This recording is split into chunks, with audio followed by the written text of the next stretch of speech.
Good morning সকলকে। আমি এখন বেশ কয়েকটা এমসিকিউ তোমাদের সাথে শেয়ার করতে চলেছি।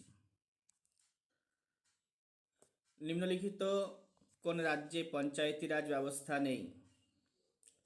নাগাল্যান্ডে পঞ্চায়েতি রাজ ব্যবস্থা নেই। সুপ্রিম কোর্টের বিচার বিষয়ক পর্যালোচনার অধিকার বলতে বোঝায় কোনো আইনের সাংবিধানিক বৈধতা পর্যালোচনা করা। অশোক মেহতা কমিটি কোন বিষয়ের উপরে মন্তব্য করেছিল? অশোক মেহতা কমিটি মণ্ডল পঞ্চায়েতের উপরে পর্যালোচনা করেছিল। পদাধিকার বলে রাজ্যসভার সভাপতি কে হন? রাজ্যসভার সভাপতি হন উপরাষ্ট্রপতি। রাষ্ট্রপতির ইমপিচমেন্টের ব্যাপারটা আলোচনা করা হয়েছে 61 আর্টিকেলে। তারপরে হচ্ছে আমাদের সাংবিধানিক পদ নয়, যেটা হচ্ছে উপপ্রধানমন্ত্রীর পদটা সাংবিধানিক নয়। লোকসভাতে সভাপতিত্ব করেন স্পিকার। আর আমাদের এই উপরাষ্ট্রপতি রাজ্যসভাতে সভাপতিত্ব করেন। আর রাষ্ট্রপতির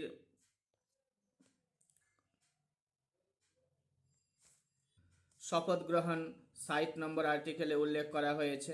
60 নম্বর আর্টিকেলে রাষ্ট্রপতির শপথ গ্রহণ উল্লেখ করা হয়েছে। 61 নম্বর আর্টিকেলে রাষ্ট্রপতিকে ইমপিচমেন্ট করা হয়।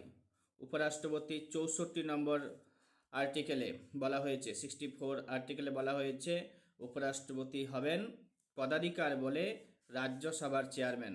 রাজ্যসভাতে সভাপতিত্ব করেন কে? উপরাষ্ট্রপতি।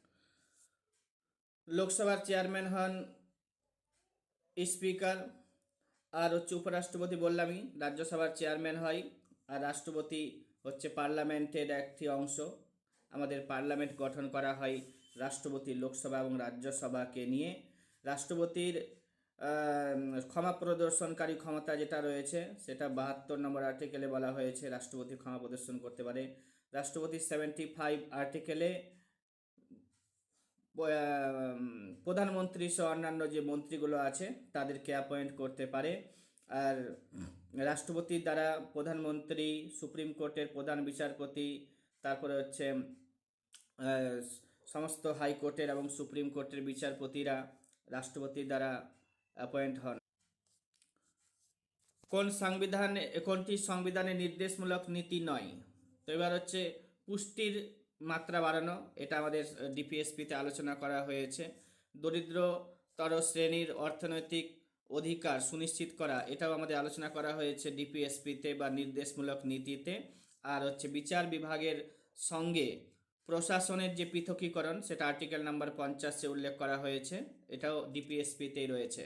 কিন্তু আমাদের পুষ্টির মাত্রা বাড়ানো, কি বলে, বিজ্ঞান ভিত্তিক মানসিকতা তৈরি করা, এটা হচ্ছে ডিপিএসপির বিষয় নয়, এটা হচ্ছে আমাদের কর্তব্য, ফান্ডামেন্টাল ডিউটির কর্তব্য।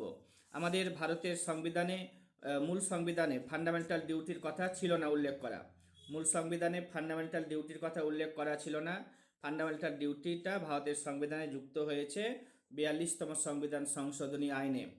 আর হচ্ছে বর্তমানে ফান্ডামেন্টাল ডিউটি যে আর্টিকেলটা রয়েছে সেটা 51A আর্টিকেলে রয়েছে। আর পার্ট 4A তে আমাদের করা হয়েছে ফান্ডামেন্টাল ডিউটির কথা। আর হচ্ছে কি, যে নির্দেশমূলক নীতি যেটা বললাম সেটা আমাদের পার্ট 4-এ উল্লেখ করা হয়েছে, বা 4র্থ অধ্যায়ে উল্লেখ করা হয়েছে আমাদের নির্দেশমূলক নীতি। 36 থেকে 51 নম্বর পর্যন্ত আর্টিকেলে ডিপিএসপির কথা বলা হয়। আর ডিপিএসপি হচ্ছে নন জাস্টিসেবল, বিচারের জন্য যাওয়া যায় না সুপ্রিম কোর্টে বা হাইকোর্টে। যেটা মৌলিক অধিকারের ক্ষেত্রে যদি বলি, তো মৌলিক অধিকারের জন্য আমরা সুপ্রিম কোর্টে এবং হাইকোর্টে যেতে পারি, কিন্তু নির্দেশমূলক নীতির জন্য আমরা সুপ্রিম কোর্টে বা হাইকোর্টে যেতে পারি না। এছাড়া কি আছে, যে একজন হাইকোর্টের বিচারপতির অবসর গ্রহণের পর কোন কোন আদালতে আইনজীবী হিসেবে কাজ করতে পারেন? তো সমকক্ষ বা উচ্চতর আদালতে কাজ করতে পারেন, মনে রাখতে হবে। আর হাইকোর্টের বিচারপতিদের অবসর গ্রহণের বয়স হচ্ছে 62, সুপ্রিম কোর্টের বিচারপতিদের অবসর গ্রহণের বয়স হচ্ছে 65। ঠিক আছে। এবার হচ্ছে ভারতের সবথেকে প্রাচীনতম হাইকোর্টের নাম যদি বলি, তো কলকাতা হাইকোর্ট রয়েছে। আর হচ্ছে ভারতে বর্তমানে 25টি হাইকোর্ট রয়েছে। আর সুপ্রিম কোর্টে আমাদের বিচারপতির সংখ্যা যদি বলি, তো সুপ্রিম কোর্টে আমাদের বিচারপতির সংখ্যা হচ্ছে 34 জন। টোটাল বিচারপতির সংখ্যা হচ্ছে 34 জন। এর মধ্যে একজন চিফ জাস্টিস থাকে প্লাস 33 জন অন্যান্য জাজেস থাকে। এবং সমস্ত বিচারপতিরাই কিন্তু রাষ্ট্রপতির দ্বারা মনোনীত হয়। এবং সুপ্রিম কোর্টের বিচারপতির এই 34 জন বিচারপতির অবসর গ্রহণের বয়স 65। আর হাইকোর্টের যে বিচারপতিগুলো রয়েছে তাদের অবসর গ্রহণের বয়স হচ্ছে 62। ভারতে 25টি হাইকোর্ট রয়েছে বলে দিলাম। আর হচ্ছে তোমার যে সব থেকে প্রাচীনতম হাইকোর্টের নাম হচ্ছে কলকাতা হাইকোর্ট। আর সব থেকে বড় হাইকোর্ট যদি বলি তো এলাহাবাদ হাইকোর্টের নাম মনে রাখতে হবে। এবার হচ্ছে সংসদের সদস্য না হয়েও অধিবেশনে কে অংশগ্রহণ করতে পারছে, তো অ্যাটর্নি জেনারেল করতে পারছে। আইসিআইসিআই ব্যাংক যে আছে তার যে সদর দপ্তর কোথায় রয়েছে, ভাদোদরাতে রয়েছে। ন্যাশনাল স্যাম্পল সার্ভে অর্গানাইজেশন যেটা তৈরি হয়েছিল কবে, তো 1951 খ্রিস্টাব্দে। বিসি রায় পুরস্কার, বিসি রায় পুরস্কার চিকিৎসা বিজ্ঞানের সাথে যুক্ত, বিসি রায় পুরস্কার চিকিৎসা বিজ্ঞান এর সাথে যুক্ত। মুসলিম লীগ কবে ডাইরেক্ট অ্যাকশন ডে বা প্রত্যক্ষ সংগ্রাম দিবসের ডাক দিয়েছিল, তো 1946 খ্রিস্টাব্দে মুসলিম লীগ ডাইরেক্ট অ্যাকশন ডে বা প্রত্যক্ষ সংগ্রামের ডাক দিয়েছিল। 1939 খ্রিস্টাব্দে 22শে ডিসেম্বর, যেটা এখানে কি করা হয়েছে যে মুসলিম লীগ মুক্তি দিবস পালন করেছিল। আর ডাইরেক্ট অ্যাকশন ডে 1946 খ্রিস্টাব্দের 16 তারিখে অগাস্ট মাসে। আর ভারতের দীর্ঘতম হিমবাহের নাম হচ্ছে সিয়াচেন হিমবাহ। আর ইংরেজরা কত খ্রিস্টাব্দে ফারুক সিওরের নিকট ফরমান লাভ করেছিল, তো এটা হচ্ছে 1717 খ্রিস্টাব্দে, এটা এখানে উল্লেখ করা রয়েছে। আর ভারতের দ্বিতীয়তম জাতীয় সড়কের নাম হচ্ছে NH-44। সবচেয়ে উন্নত অর্থাৎ উর্বর মাটির নাম হচ্ছে নদীবাহিত পলিমাটি। এবার হচ্ছে ভারতের সর্বাধিক খনিজ তেল উৎপাদক রাজ্য হচ্ছে মহারাষ্ট্র। আর হচ্ছে ধান উৎপাদনে পৃথিবীতে ভারতের স্থান হচ্ছে দ্বিতীয়। ভারতের সর্বোচ্চ ফৌজদারি আদালত হচ্ছে আমাদের সুপ্রিম কোর্ট। আর হচ্ছে ভারতের রাষ্ট্রপতি কার কাছে পরামর্শ মানে কার পরামর্শ মানতে বাধ্য থাকে, তো এটা হচ্ছে মন্ত্রী পরিষদ। আর 143 নম্বর আর্টিকেলে বলা হয়েছে যে রাষ্ট্রপতি চাইলে সুপ্রিম কোর্টের কাছ থেকে কোনো বিষয়ে পরামর্শ চাইতে পারবেন এবং সুপ্রিম কোর্ট সেটা দিতে বাধ্য।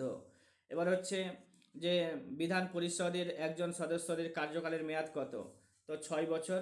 এবার বিধানসভার হচ্ছে 5 বছর, বিধানসভার সদস্যদের কার্যকালের মেয়াদ 5 বছর, লোকসভার সদস্যদের কার্যকালের মেয়াদ 5 বছর, রাজ্যসভার সদস্যদের কার্যকালের মেয়াদ হচ্ছে 6 বছর। ঠিক আছে।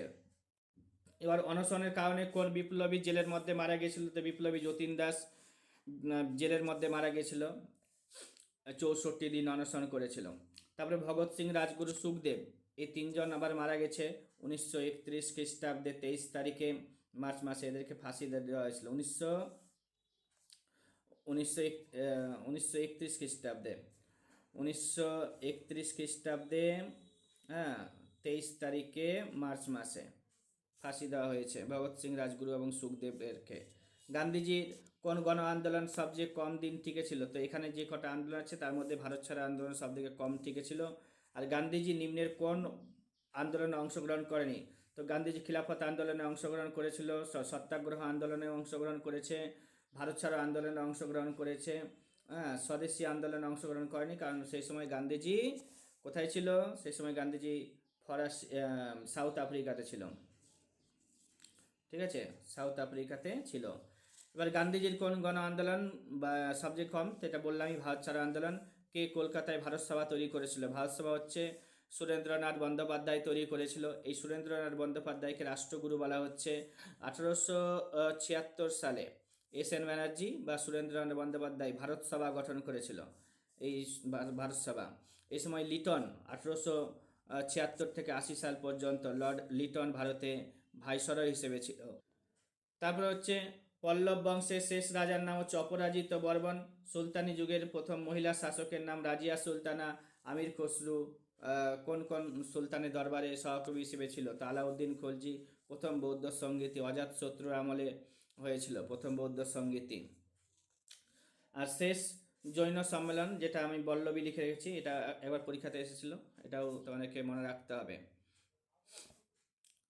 কোশ্চেনগুলো যদি ভালো লেগে থাকে তো লাইক দিবে, আর হচ্ছে একটা সাবস্ক্রাইব করে রাখবে, আরও পাবে এরকম ভিডিওগুলো। নমস্কার।